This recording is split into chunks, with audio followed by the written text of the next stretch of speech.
Hi there, everyone.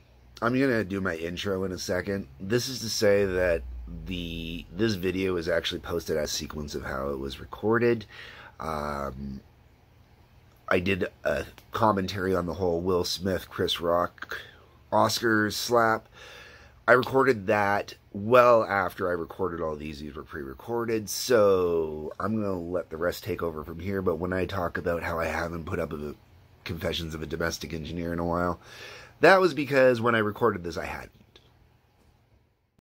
Hi there, everyone. My name is Christian Eschbach, and welcome to Confessions of a Domestic Engineer. I know it's been like almost 2 weeks or something like that since I posted one of these. I've been very, very, very busy. I finished everything for Confessions of a Lego Imagineer. That does launch March 31st. This will be up before that, so go check that out. There is a link below. I've recorded a whole bunch of album reviews in the far-flung future.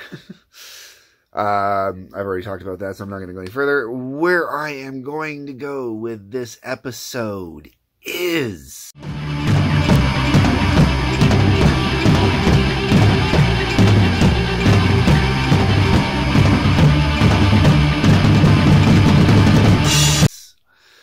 I had recorded 2 episodes for Confessions of a Domestic Engineer, and I ended up going off on these great side tangents on everything. If you're one of my regular viewers, you know how I do that. I go off on these weird little side tangents. Okay, so I had done this with 2 different episodes, and one was talking about how I'm honestly a person that is very center. Picture a yin-yang. I'm going to bring that up, okay? And... you know, you got the white, you got the black inside the white. There's still just that little bit of black inside that black. There's still just that little bit of white, that perfect balance and harmony in between. That's me. That's what I aim for. Did this whole giant recording on that. But I talked about like 7 different things that had nothing to do with being centered, but were side-related little stories and stuff like that. So, and there wasn't enough in there about being centered. So... let's start with that. That's how I choose to approach life for the most part.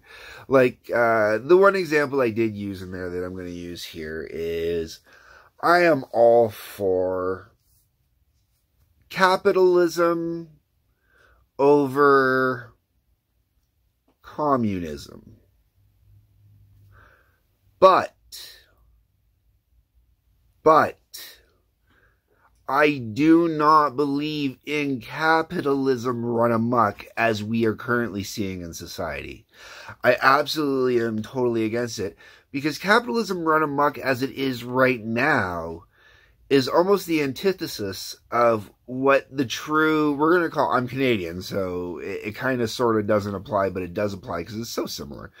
What we're going to call the American dream, which means, you know, one person can go to work and that is enough to pay for 2 cars in a driveway, a house, and little Bobby and little Betty Sue to go to school no problem, you know.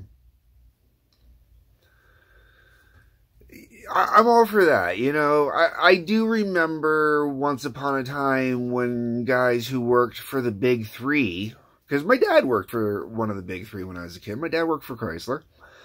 And when my dad wasn't laid off and actually working, my dad made more than enough money for our family. And well, because of the way the timing worked out, my dad was laid off more often than he was working when he was with my mom. And then by the time his career stabilized, he was with my stepmom. And at that point, you know, he was working usually 6 days a week nonstop for, I want to say, like a decade. And it's great that there was this big boom, but I always had issues with the fact that one, they were mass producing so much garbage. That's what it was. They were mass producing so much. Like, I like the minivan. That's in Windsor, Ontario. That's where the Chrysler minivan was basically born, and you know, it was done here. It was here in St. Louis, where the two van plants, or the two cities that did the vans, and with the minivan plant, you know, I remember when it got up and it was running, it was going, I never understood why they did, you know, like, they should have limited quantity. By limiting quantity, it would have been better. And honestly, my dad still could afford to pay for the mortgage, you know, all the regular bills, stuff like that, off of just a Chrysler paycheck.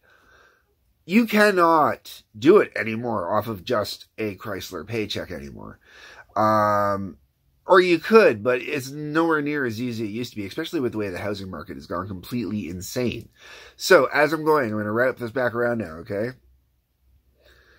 With capitalism, I support capitalism. I think free enterprise is a wonderful thing.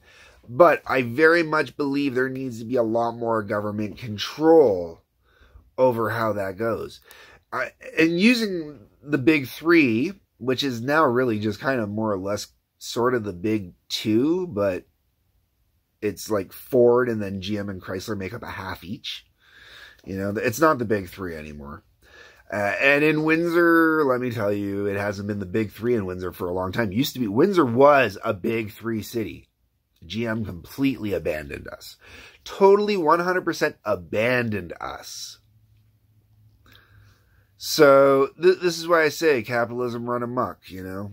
And why did GM abandon us? Because they wanted to send it where they could make more, where the billionaires up at the top can make more money by sending the jobs to people who make less money than what the Canadians were making. Trying to say, though, is with the evil that capitalism is, and it is evil, especially the way it's currently practiced, I definitely believe there needs to be the balance of the other side where there is the government control. There has to be. And within all that evil of capitalism, there is good. You know, there are better parts, definitely, for innovation to capitalism than there is to communism. Communism will definitely lead to stagnation. Until we get to a point where we hit the Star Trek universe, okay? And I mean we're going to go with, you know, the TNG era, you know, no money. It's not about profits. It's not about greed. It's not about this, that, and the other thing. We're going to say, you know, true Star Trek, the Next Generation, the Federation, where it's all about science and exploration and art and, you know, living life to its fullest and achieving your greatest for the sake of achieving your greatest and not being held back by anything like money. Okay? Do I believe that university and college educations should be free? Absolutely. 100% without a doubt, I think college and university education should be free. Because I do not think that people should get to go to school based on their wealth factor, nor do I believe that people should be in debt for, well, let's see. I went to school for an industry that rapidly died after I got out of school, and even though it was still supposed to be a hot industry, according to everybody when I was going into the school, and high demand, but it rapidly dried up, like, you know, grandma's woo-ha. And, so what happens is, sorry, grandma's woo-ha. All right. The industry rapidly dried up, and I was honestly paying the loan off. I think it took me 8 years to pay the loan off. Now, granted, I wasn't making maximum payments, and I could have paid more and paid it off faster at points. I decided to take a little time with it. I was paying, you know, like a certain amount. I think I was paying like $100 a month to pay it off or something like that. Because I didn't want to leave myself in a position where I was screwed if I found myself out of work or anything like that. Where all of a sudden the interest is going to start accumulating huge again on me, even though they give you a break on don't worry about paying it, you know. So I don't believe in I don't believe in any of those school loans, stuff like that. That's horrible. I think college and university should be free. The flip side of that, a lot of these kind of fluff programs, need to go. And when I say fluff programs, I don't want to say that gender studies is a fluff program, but gender studies is a fluff program.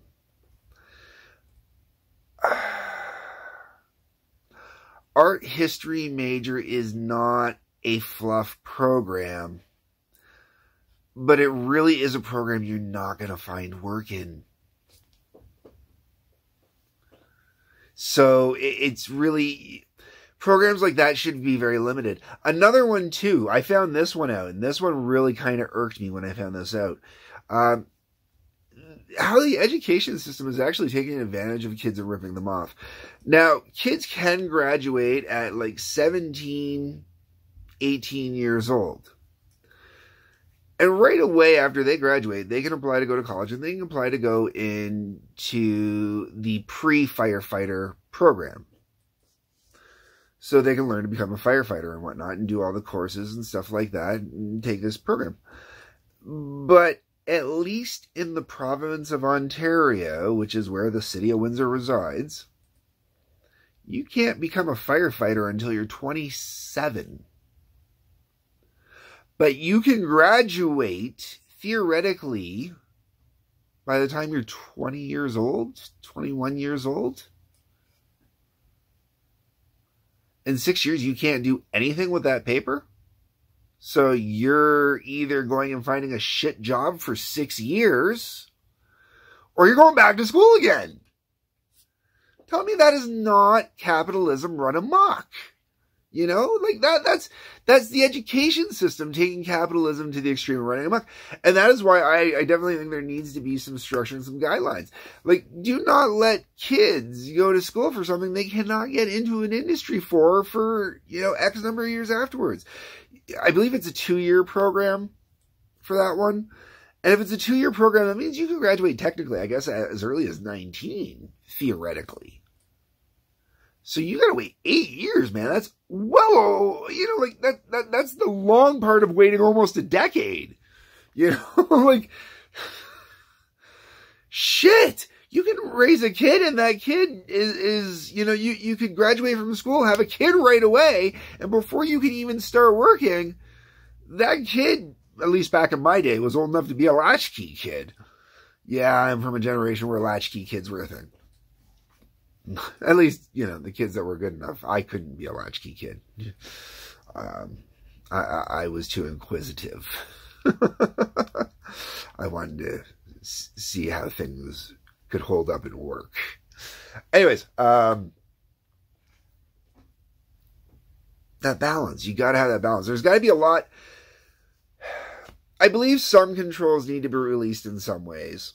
I think other ones need to be tightened down. Environmental regulations are very important. Very, very important, without a doubt. But on the other hand, special interest regulations definitely need to be toned down. Because they don't make sense. I mean, I'm all for equality, man. You know, like, equality is a wonderful thing.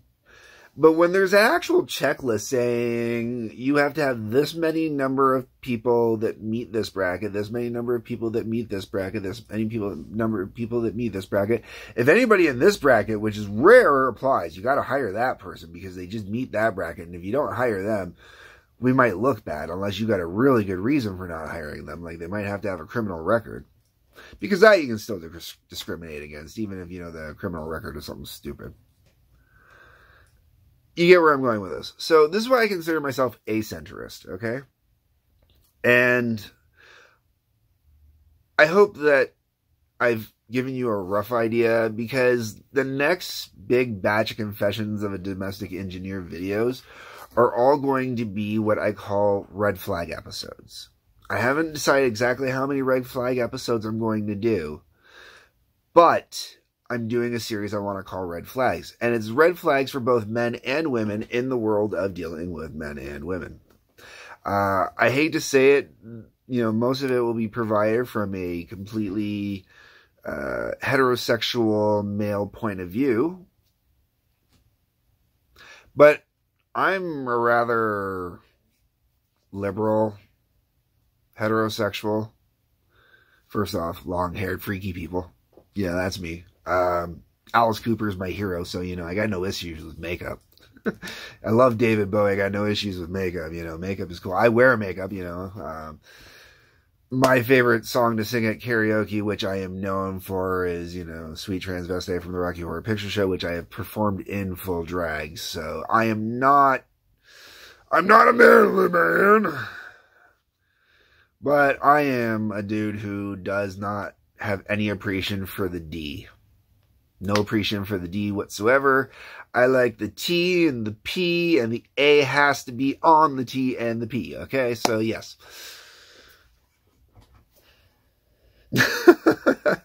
All right, folks, I'm going to wrap this episode up here. So, this has been basically a whole entire promo to let you know that I am centered very much, and a lot of what I say, I'm going to try and keep as balanced as possible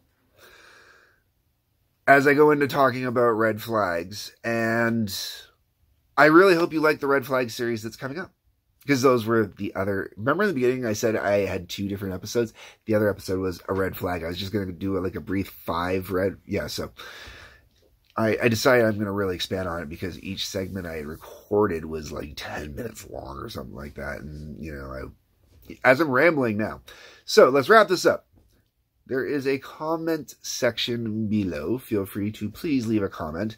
I would really like to hear red flags. If you have some red flags you want to bring up, that would be really great. If you want to talk about center, if you want to talk about more in the center, if you want to talk about other stuff, if you want to have me talk about other conversations, other topics, put it in the comment section. I do actually pay attention, and I do episodes based on people that put stuff in there. Okay, so please, comments.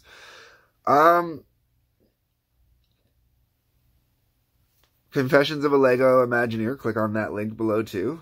First episode drops March 31st. Ow! Theoretically, you're watching this on the Tuesday, so that means it's like, 2 days from now. Okay. There's also a Patreon link. That's cool. And I've got some stuff going up there. I'm going to try and put a little more new stuff in there. I just, you want to throw a buck my way, that'd be cool. Otherwise, folks, peace. Love, take care. And you know what? I'm not going to use the whole black is evil or the bad side either. I'm going to say the white is the bad side in this case. Because, stormtroopers, stormtroopers aren't cool. No one wants to be a stormtrooper, right? So, yeah. So, when you look at that side of the yin-yang, the white with the black dot, that's the stormtrooper side of the yin-yang, okay? Let's be honest here, okay? Really, this analogy is horrible, because the black side with the white little dot is very much the kind of like the interior of the Death Star, and even a little Darth Vader kind of going on there, so,